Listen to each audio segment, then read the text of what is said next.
Hey guys, what's going on? I'm just making a vlog to talk about how I got into board gaming and gaming in general. Um, so basically, the start of it all was when I was younger.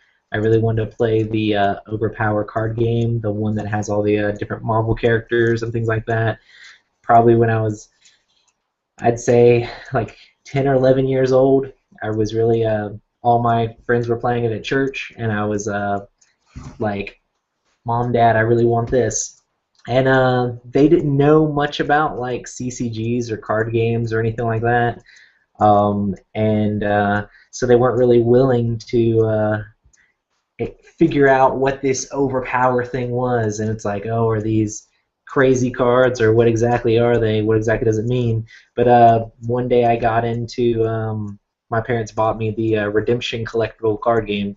It's a Christian card game based on the Bible and different Bible characters where you're going out and fighting with lost souls. And it actually came out like a couple years after Magic did. So it's one of the first CCGs that there were. It actually came out before even Netrunner did, which is kind of crazy because it has like a little bit of similar aspects where you're trying to go in and attack and get different things. I just thought that was kind of interesting. And I played that for a long time, up until I was probably 18 or so, or even like I've played it for quite a while. But yeah, it was a pretty good little game, and my dad taught me how to play that. We had it for a while, and we were trying to read through the rule book as a kid. I couldn't figure out how to grasp the concept of a CCG, but my dad figured out how to play and kind of showed us how to play, and from there we picked it up. One of my other friends actually already had the game, so we learned how to play together, and then we ended up getting all my friends in the youth group basically into the game, and we played it a whole lot. And we also started going to like tournaments and things for it. And there I learned about other games like Settlers of Catan and Killer Bunnies and Bang and things like that. So we played a couple board games here and there, like little card games and silly little things. We played tons of Settlers of Catan. My dad also had the old Dune board game, and he would invite a bunch of our friends over, and we played that. And also I played War of the Ring, the old one with the paper map with the little chips and everything, and that was a lot of fun growing up and playing that.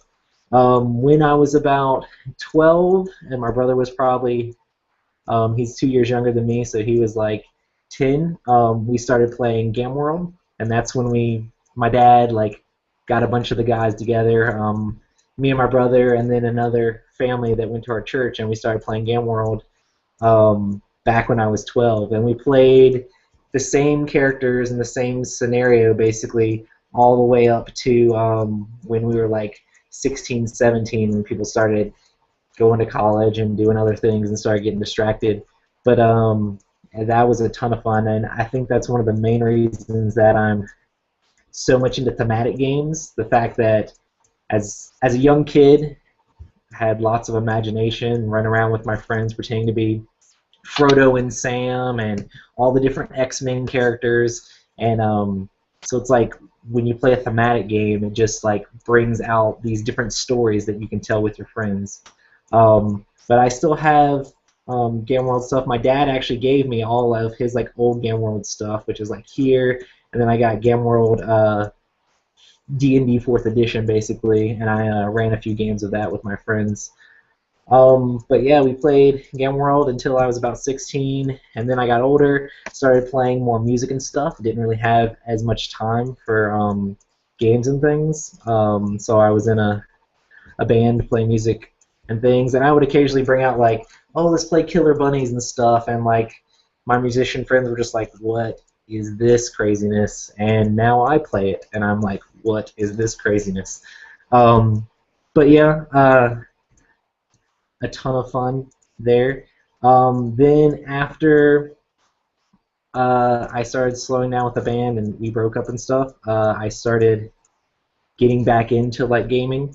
A few of my friends from work were his dad was running a D&D game. I'd never actually played D&D before. I'd played tons of Gamma World or whatever, and post-apocalyptic mutant guys, but I never played the actual like Dungeons and Dragons, like where it came from. So they were actually playing fourth edition at the time, which y'all are probably all like, Psh, fourth edition.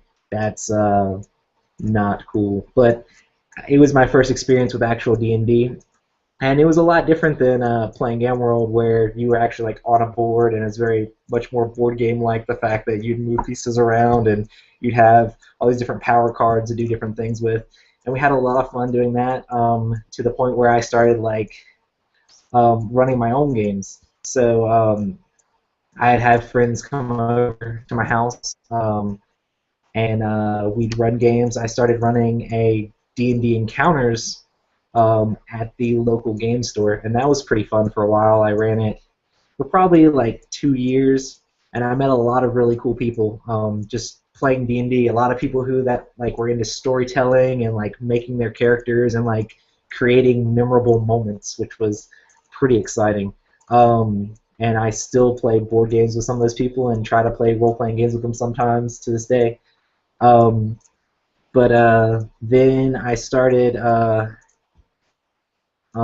A couple guys at work showed me Magic the Gathering, and I picked it up really quick, having played Redemption, and I started being like, oh well, check this out. I can build these good decks, and I was like starting to actually like do good against the people at work who'd been playing it for a long time. So I'm like, oh well, let me go to Friday Night Magic and let me buy a few more cards here and buy a few more cards there and make a better and better deck. And I was getting to the point where I was actually doing decent at Friday Night Magic and making a bunch of friends playing all these Magic games and stuff. And then set rotation came, and then I was like, okay, well, these cards that were really good that I had don't really work anymore, and now I guess I'll buy some of these and try to build another deck, and it just wasn't quite getting me to where I needed to be, and I kept losing games to people that had $50 cards or this $100 card, and it's like, I could win.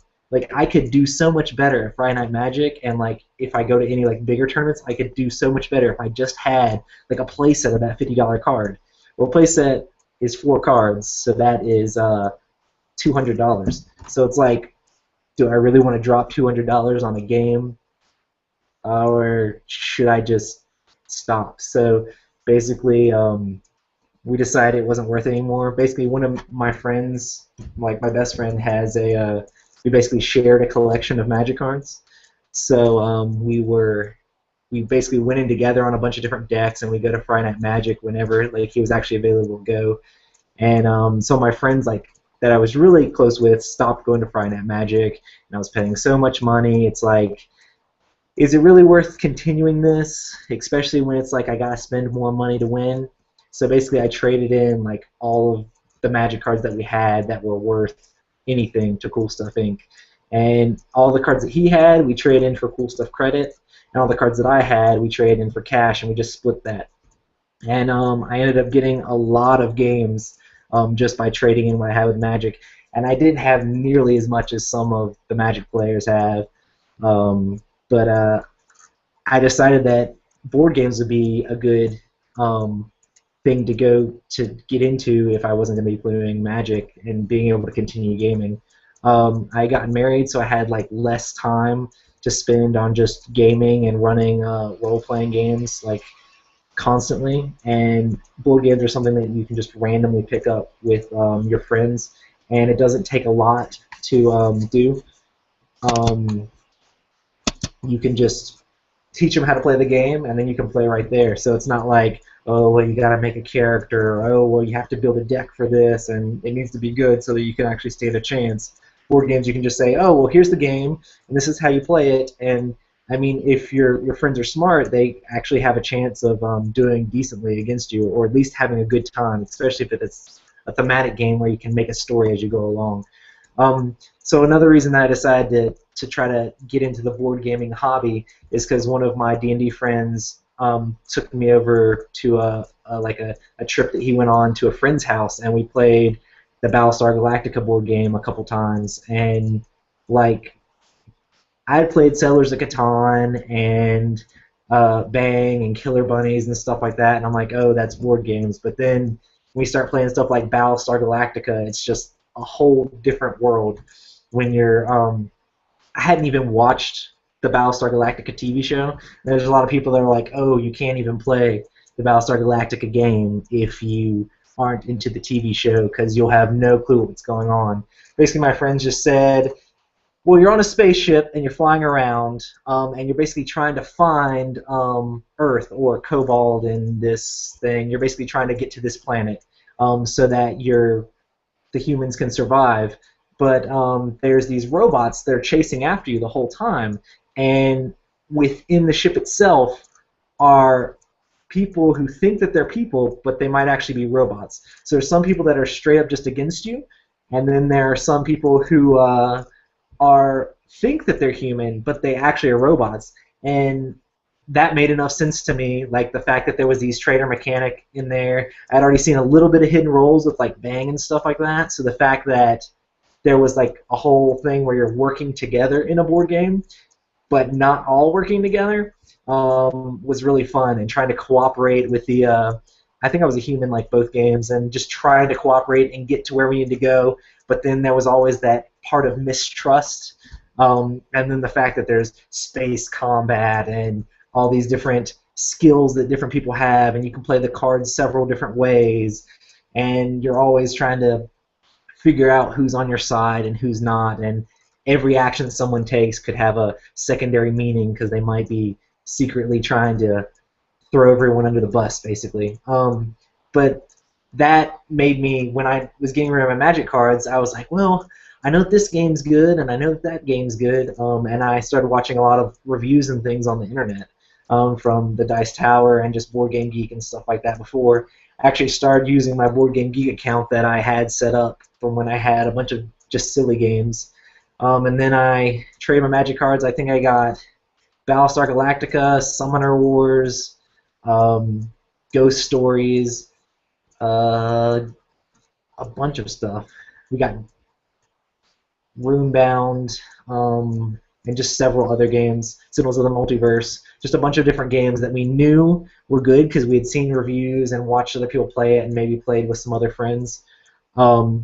Also, my friend Dustin, that I played a lot of role-playing games with, he had showed me a few games like Arkham Horror and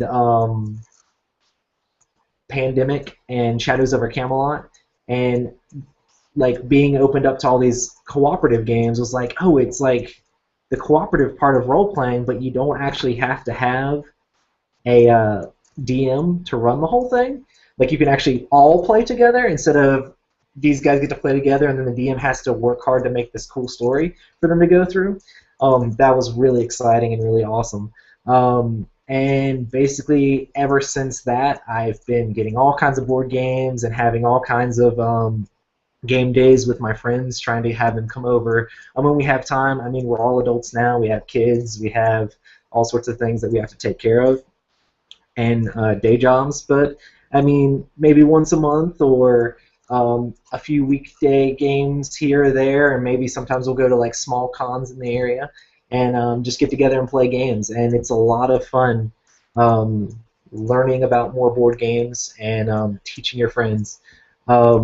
And not necessarily just being like, oh, I won or you won, but look at what happened. Oh, remember the time when that guy, your friend Nate, asked you to play a card so that he could get an extra action, but then you were really the Cylon and you stabbed him in the back. It's like, oh, that's awesome. Or when you think there's no way they can win the battle, but then they destroy the shields and then they're able, the sandstorm comes through and just wipes everybody out. It's really exciting to play board games with your friends, especially ones that like you're tight with, and you end up telling stories about it every time you go out to eat or hang out. Like it's like, oh, tons of fun. But yeah, so I'm just trying to do different vlogs and things here, just to talk about gaming. If anybody has any different random topics you would like me to talk about, then feel free to leave it in the comments. But yeah, tell me what you thought about the video. Like and subscribe, and you can hit me up on Twitter, which is in the description. And yeah, so that's how I started board gaming.